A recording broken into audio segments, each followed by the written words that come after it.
Back to മൊബീസ് world. അപ്പോൾ ഇന്ന് ഞാനൊരു ഗ്രീൻ പീസ് മസാല റെസിപ്പിയുമായിട്ടാണ് വന്നിട്ടുള്ളത്. പുറത്തൊക്കെ പോകുന്ന ടൈമിൽ തട്ടുകടയിൽ നിന്നൊക്കെ നമ്മൾ ഒരുപാട് കഴിച്ചിട്ടുണ്ട്. അപ്പോൾ നമുക്കിതെങ്ങനെ വീട്ടിലുണ്ടാക്കിയെടുക്കാം നോക്കാം.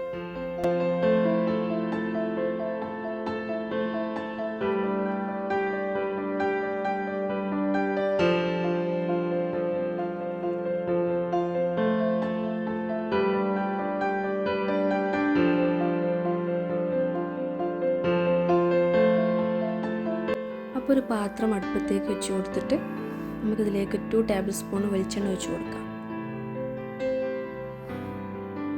എന്നിട്ട് അതൊന്ന് ചൂടായി വരുന്ന സമയത്ത് കറിവേപ്പില ഇട്ട് കൊടുക്കാം.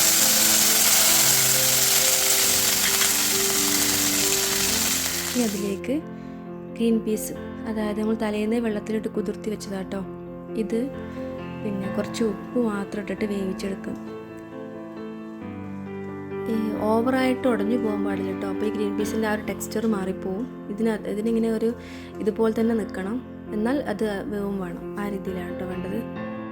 ഇനി അതിലേക്ക് ഒരു പച്ചമുളക് ചെറുതായിട്ട് അരിഞ്ഞിട്ട് കൊടുക്കുക. അതേപോലെ ഒരു തക്കാളി അതും ചെറുതായിട്ട് അരിഞ്ഞിട്ടിട്ട് കൊടുക്കുക. ഇതൊന്നും അധികം വേവേണ്ട ആവശ്യമില്ല കേട്ടോ. ഗ്രീൻ പീസ് ഓൾറെഡി വേവിച്ച സാധനമാണ്. അതുപോലെ തന്നെ തക്കാളി ഇതൊക്കെ ഒരു ചെറിയ പച്ച കടിക്കുന്ന പോലെ നിൽക്കണം. അപ്പം ജസ്റ്റ് ഒന്ന് ഇളക്കി കൊടുത്തതിന് ശേഷം നമുക്ക് ഇതിലേക്ക് മുട്ട ഒഴിച്ച് കൊടുക്കാം. ഞാൻ 5 മുട്ടയായിട്ട് എടുത്തിട്ടുള്ളത്. ഒരു മീഡിയം ഫ്ലെയിമിൽ വെച്ചിട്ട് ഇത് ഒഴിച്ച് കൊടുക്കുക. അതിങ്ങനെ ഇളക്കി കൊടുക്കുക. ഇതിങ്ങനെ അടിയിലിങ്ങനെ പിടിച്ചു വരും. അപ്പം നമ്മൾ എന്ത് ചെയ്യുക, നല്ലോണം ഇളക്കി ഇങ്ങനെ മിക്സാക്കി കൊണ്ടിരിക്കണം.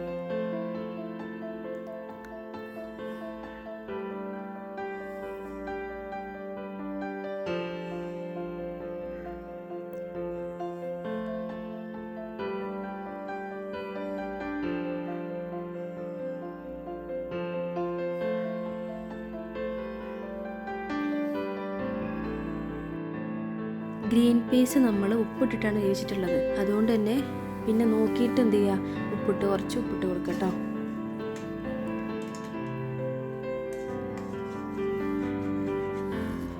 നന്നായിട്ട് ഇളക്കണം. ഈ മുട്ട അടിയിൽ ഇങ്ങനെ പിടിച്ച് വരും, അതായത് വെന്ത് വരുന്നതാണ്. അതെന്ത് ചെയ്യുക, നന്നായിട്ട് ഇളക്കി യോജിപ്പിച്ചെടുക്കണം.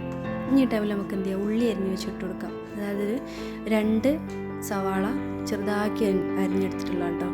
അത് നമ്മൾ ഇതിലേക്ക് ഇട്ട് കൊടുക്കാം.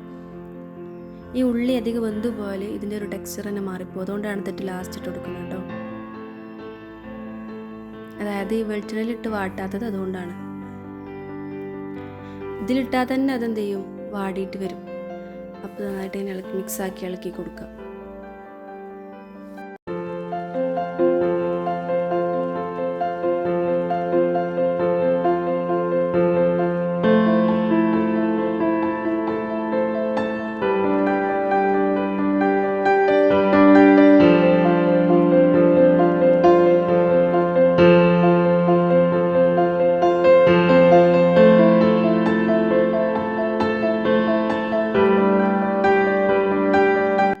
ഇട്ടിട്ടുള്ള മുട്ട നന്നായിട്ട് ഇങ്ങനെ വെന്ത് എല്ലാ ഉള്ളിയിലും ഗ്രീൻ പീസിലെല്ലാത്തിനും പിടിക്കുന്ന പോലെ നന്നായിട്ട് ഇളക്കി യോജിപ്പിച്ച്, ചെറിയ തീയിൽ കേട്ടോ, മീഡിയം ഫ്ലെയിമിലിട്ടിട്ട് നന്നായിട്ട് ഇളക്കി യോജിപ്പിച്ചെടുക്കണം. അടിയിലിങ്ങനെ പിടിച്ച് വരും. അതൊക്കെ എന്ത് ചെയ്യുക, അങ്ങനെ ഇളക്കി യോജിപ്പിച്ച് കൊടുക്കുക. അപ്പോഴാണ് എഗ്ഗ് നന്നായിട്ട് വെന്ത് വരിക. ഇനി ഇതിലേക്ക് ആവശ്യമുള്ള കുരുമുളക് പൊടി ഇട്ട് കൊടുക്കും. നിങ്ങളുടെ എരിവിനനുസരിച്ച് ഇട്ട് കൊടുക്കാം. ഞാനിപ്പോൾ ഇത്ര ഇട്ടിട്ടുള്ളൂ. അതായത് ഒരു 1/2 ടീസ്പൂണൊക്കെ ഉണ്ടാവുള്ളൂ കേട്ടോ. പിന്നെ ഇതിലേക്കൊരു അതേപോലെ 1 ടീസ്പൂണ് മഞ്ഞൾപ്പൊടി കൂടി ഇട്ട് കൊടുക്കണം, ഒരു കളറിന്.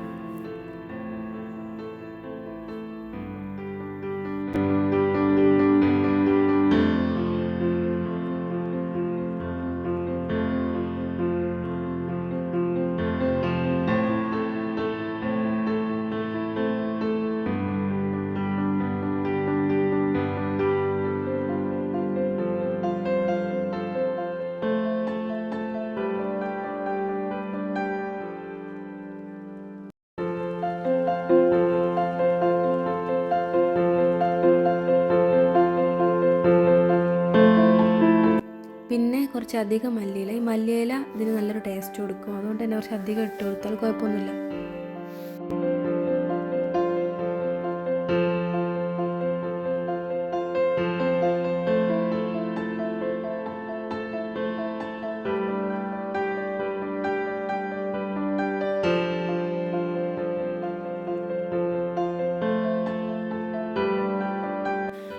അപ്പോൾ ഞാൻ പറഞ്ഞല്ലോ അതിലേക്ക് ഞാനൊരു ടേബിൾ സ്പൂണ് പച്ച വെളിച്ചെണ്ണ ഒഴിച്ച് കൊടുക്കുന്നുണ്ട്. അപ്പോൾ അത് ഇതിലേക്ക് ഒഴിച്ച് കൊടുക്കണം കേട്ടോ.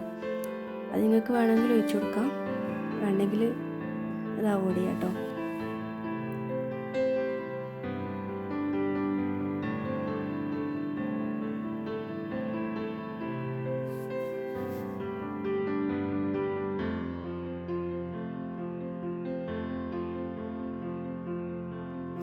അപ്പോൾ അതാ എഗ്ഗൊക്കെ നന്നായിട്ട് അതിൽ പിടിച്ച് വന്നിട്ടുണ്ട്.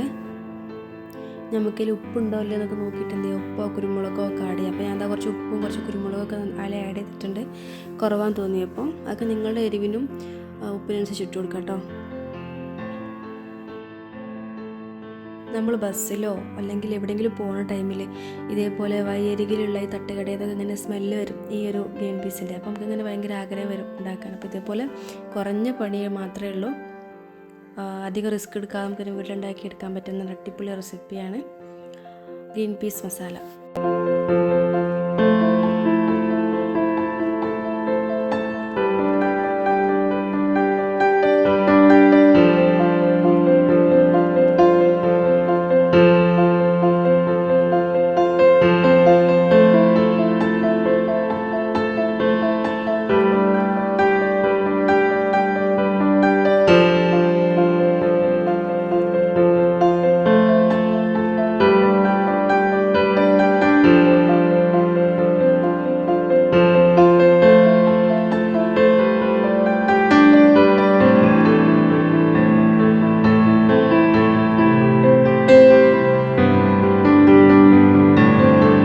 ഇതെല്ലാവരും ഉണ്ടാക്കുന്നത് തന്നെ ആവും, എന്നാലും എല്ലാവരും ട്രൈ ചെയ്ത് നോക്കുമെന്ന് വിചാരിക്കുന്നു. അപ്പോൾ ഇഷ്ടപ്പെട്ടാൽ ലൈക്ക് ചെയ്യുക, ഷെയർ ചെയ്യുക, സബ്സ്ക്രൈബ് ചെയ്യുക. Thank you.